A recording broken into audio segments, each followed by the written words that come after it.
This truck is presenting me with a big problem. The problem is, this truck's a short box, and although a lot of people like short box trucks, I do not. For this serious reason. The short box F350 models have a reduced capacity, a smaller fuel tank, which means instead of the 1,000 kilometers, 700 miles I might get from a long box, I only get about two-thirds that with the short box. So the 1,000K, I only get like 600 to 700 kilometers per tank of fuel with this, which is not awesome to me. And normally that's not a problem because I put a slip tank in the box. But look at the room I have between this hitch. That's way less than any of my slip tanks will fit. So here's another reason, of course, why I dislike short box trucks. It has a smaller fuel tank and not enough space for a regular slip tank to fit in the back, which is extremely inconvenient because I like actually using my trucks, and I'm sure if you always have your truck around town, it's not a big deal, but I like to drive my truck across the country and down to Mexico and stuff. So preferably, I'd like to have at least 2,000 kilometers worth of fuel on hand. A lot of the time, this isn't actually like a life or death situation because obviously, if you fill up your fuel tank and it's gonna be good for 500 or 600 kilometers if you're towing, it's not a big deal because you are gonna pass lots of gas stations.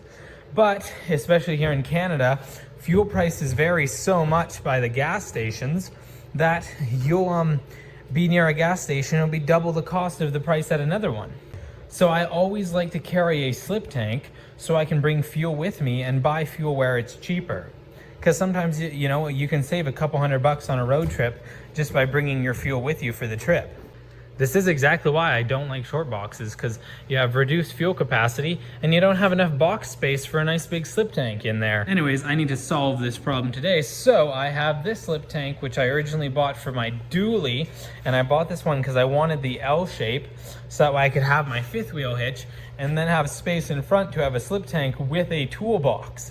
Now this slip tank is great, and I feel bad having to chop it because I could just find one that's narrow enough for a short box to fit with a hitch there. But I've been looking and I haven't been able to find one at an affordable price, and I haven't been using this one as often. So I figured I'd chop this to make it fit because I think that's like, I don't know, 30 inches wide. And I think I only have 20-ish inches in the box. I'll measure and see how much I gotta chop this. And I think later on I might build like a slanted toolbox in there too, because I can't come out too far. Otherwise, when I'm towing the fifth wheel, the nose of the fifth wheel will rub on the toolbox or the slip tank. I will have reduced capacity by chopping it, but it won't be that much, you know. I'll be losing, I don't know, maybe 20 liters, 30 liters, which is unfortunate, but it's better than not having a slip tank at all. I could always get a little creative with my fabrication. Instead of having a built-in toolbox on there, make it into like a triangular slip tank. That would maximize fuel capacity, but I guess I'll decide about that later. Let's see how wide we are. Just take a look at this. We are 31 inches. Okay. So 31 inches, I know that's way too long to fit in the box. Keep in mind that lip comes out about 2 inches. So the slip tank won't be able to butt up against the end of the box here. It'll sit out about there. And yeah, between that coming right up to this hitch, that's 20 inches. So I have to take about 10 inches off that slip tank to make it fit in there, which is quite a bit actually. That's more than I thought I had to chop off of there. Now I've seen a lot of people who don't tow with their truck fit these slip tanks in there by cutting the corners so that way it fits in between your fenders here. But because I need to have a hitch here, because obviously I have a 1-ton truck to tow with it, I'm gonna have to just cut it short like that. And yeah, maybe I'll see what I can do to maximize my fuel capacity there. So I got to remove 11 inches off there. That means this is only going to come out about 10 inches. That's a lot more than I thought I was going to have to cut off, but whatever. I think this is all like 3/16 steel. So I'm going to mark it, grind it down clean, use the plasma cutter. The plan is to just cut and then basically, yeah, use the plate, a piece of the plate, to patch the end off where it'll be open, because that's 9 inches, yeah.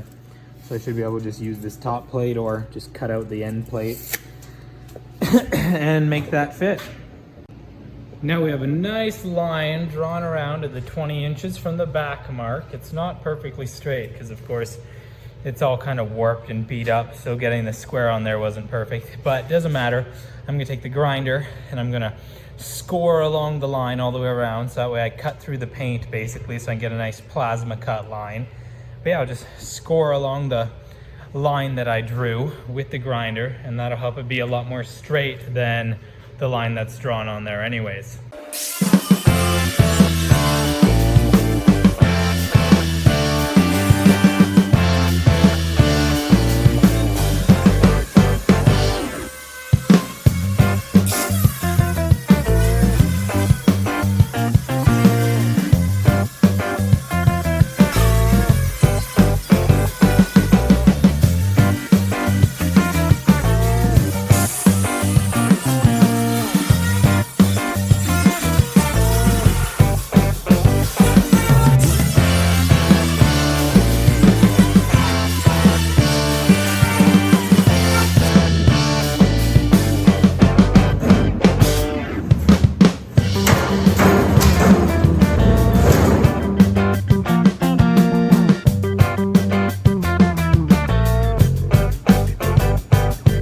So we can see here there's a baffle in there, which I knew there would be. I just wasn't sure quite where it is, so I gotta try and reach in there and cut it loose, I guess. Yeah, I just chose to use the angle grinder actually because it's really thin, like 16th inch steel. So way easier and nicer, straighter cuts than trying to do it by hand with the plasma cutter.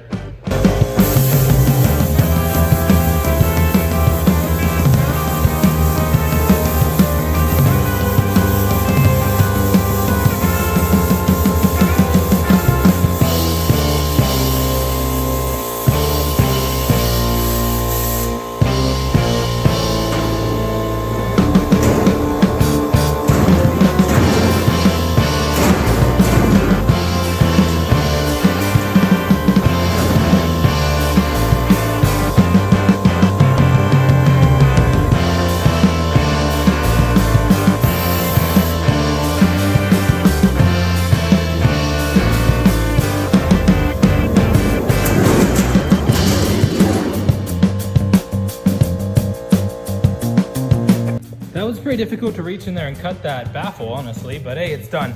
And the edges, they definitely aren't perfect, but they're not too bad. I'll be able to deal with that.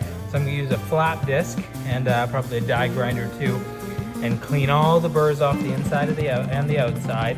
And yeah, basically prep bevel all the edges for welding. And then I'm gonna take this end piece, I guess, and probably this guy right here. I'll go ahead and cut out a piece of that, 10 inches wide, so like up to there, or 8 inches, however tall that was. Anyways, cut a piece out to weld as a cap on there.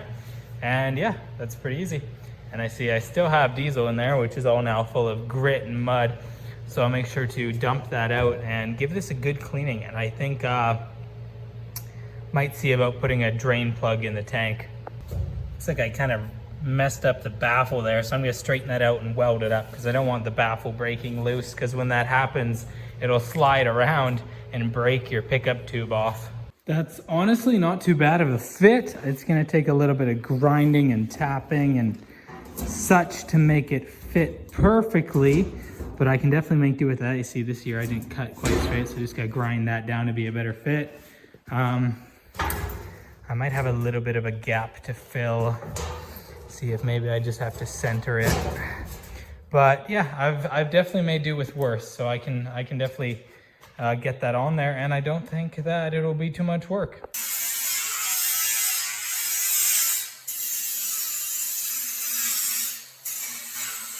Starting to weld that plate up. Now I got a bit of a gap on either end, and you can see it's kind of bowed out here, so I'm just gonna kind of tap them in with the hammer and then fill the gap best I can. I might need to go get a bit of gap rod for that, but otherwise it lines up not too bad.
that all welded up quite nicely, if I'm being honest. So I just gotta clean that down with a flat disc, then it'll look pretty and like it's never even happened.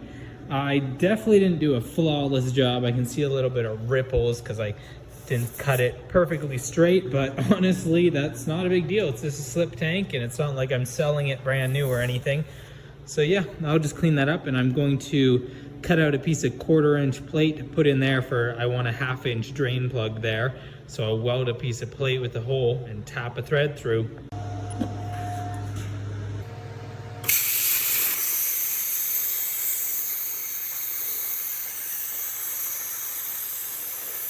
I gotta clean up this little piece of 1/4-inch here, and I'm just gonna probably get as far into the corner as possible, weld that in there, and then I can cut a thread. I cut the inside diameter of this guy to be about 0.6 of an inch, and that's actually a great size for a 1/2-inch pipe thread tap. So I can thread that plug into there.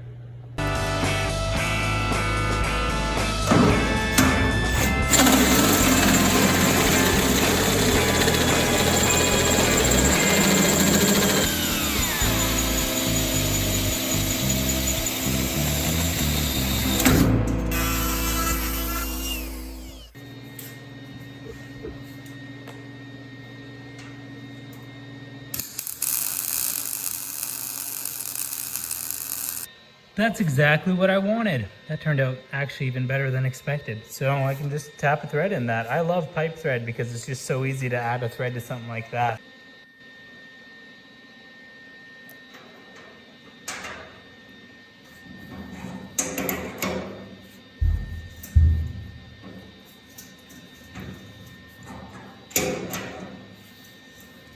There's our drain plug. That turned out perfectly. So now I can rinse all the metal shavings out of the tank. But I'm just gonna sand down all this paint and respray it. And I'm also going to, I guess, plug off that guy and plug off this guy and pressurize it. Then I'll spray soapy water on all of the weld seams just to make sure it's airtight because I don't want any leaks. Now I just poured about 1/2 jug of diesel on into that slip tank, and I'm gonna roll it end to end a couple times and then tilt it all towards that drain so that way I can make sure I've rinsed out any metal shavings or welding splatter that's in there.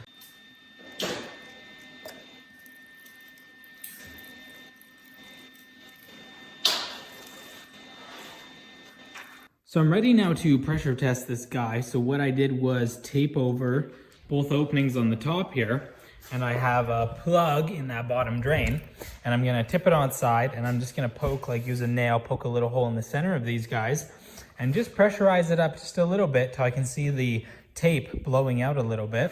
And then I'll spray soapy water, which I have in here. This is just dish soap and water on all of the seams. And I'll most likely be able to hear a leak if there is one, but if not, I'll see bubbling where one is. I've always done this for things like this and it works perfectly. Obviously, it'd be ideal if I had big plugs that I could put in here so I could really pressurize it up, but 1 or 2 PSI will do the job no problem.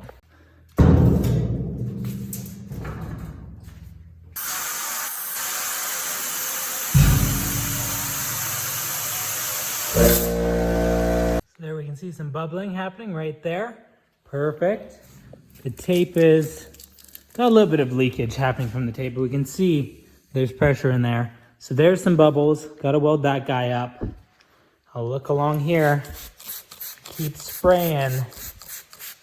That might be our only leak, which is pretty good if you ask me. If we only have one along this welding seam, the welding was a long ways from flawless. And that's all welded and buffed back down. Looks pretty good to me, so I'm going to pressurize it again and check for leaks again. I guess I just got to clean it up and prep it for paint.